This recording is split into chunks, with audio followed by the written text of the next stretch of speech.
In this series of videos, I'm going to go over the leasing chapters for a corporate finance course. And I'll show you how to do the calculation for the net advantage of leasing and a break-even lease.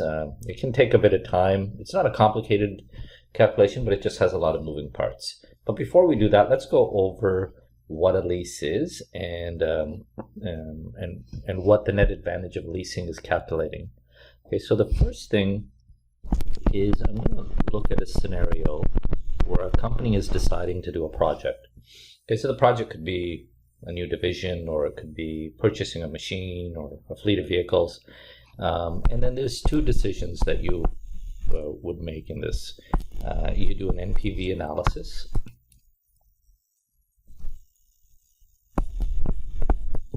So that was done during the capital budgeting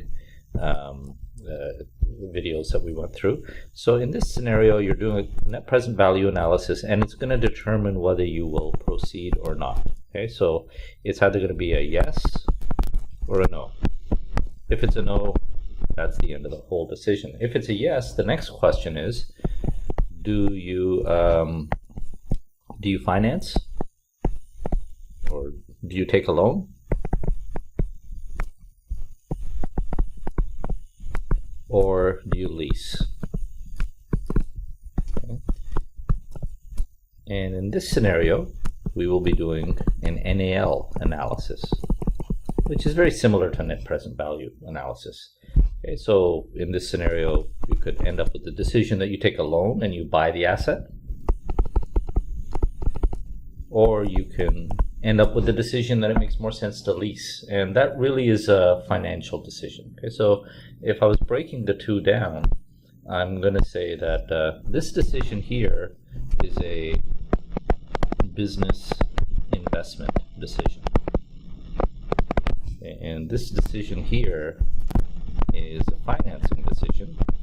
So it's kind of like a car is a good example. If you decide that I want to get this car, I'm going to buy a BMW. The next decision is, do you buy the BMW or do you lease the BMW? And most times when you buy it, you take a loan. So that's what this analysis is doing. Okay, so after you've made the decision to purchase, then you continue on and you decide how you're going to finance it.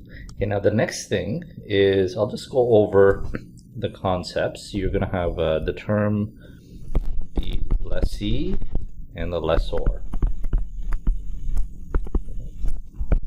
And we'll be talking about operating leases for the purposes of this set of videos.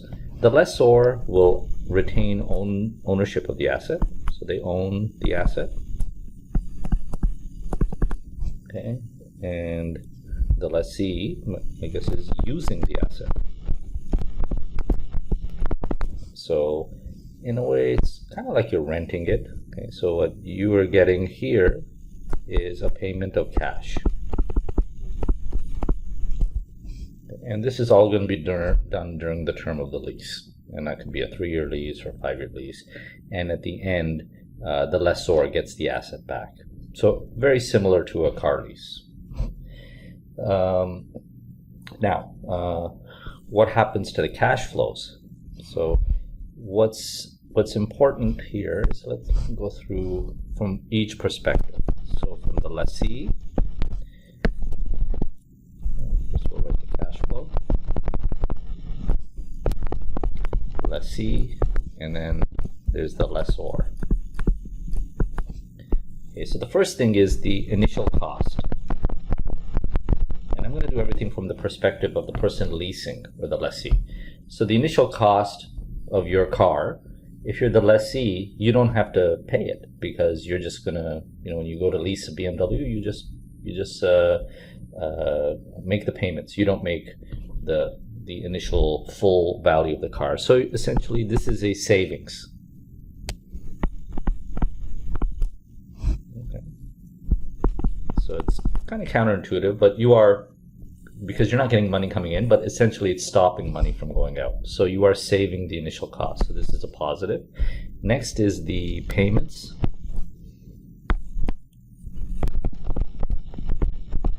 This makes sense. It's a negative because you're making the payments. And then the next one is the salvage value. So what's the car worth at the end of the year? The lessee doesn't get the value of that car at the end. It goes back to the owner, the lessor. So they lose that. That's a negative cash flow.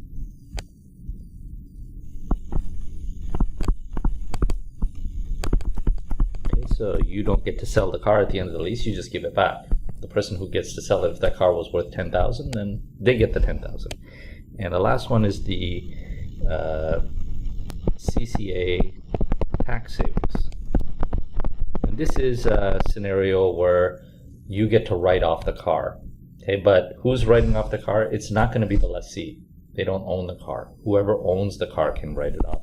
So if you made the decision to lease, you are losing the tax write-off as well.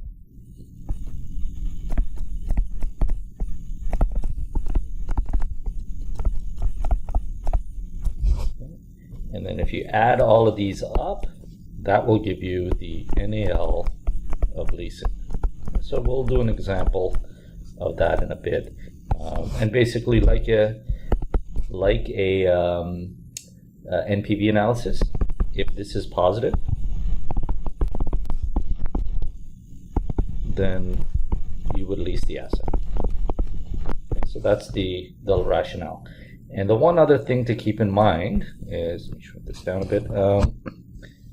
Each of these is going to be the opposite. So if the lessee has a positive cash flow, the lessor would have a negative, and vice versa. Okay.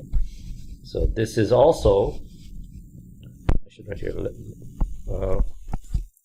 for this, the NAL for leasing for the lessee is what I just calculated. Okay, and you could do the exact opposite and calculate the NAL for leasing for the lessor. Okay, so we're going to go through a formula for each one of these, and then we're going to do an example, and then that is essentially how you calculate it.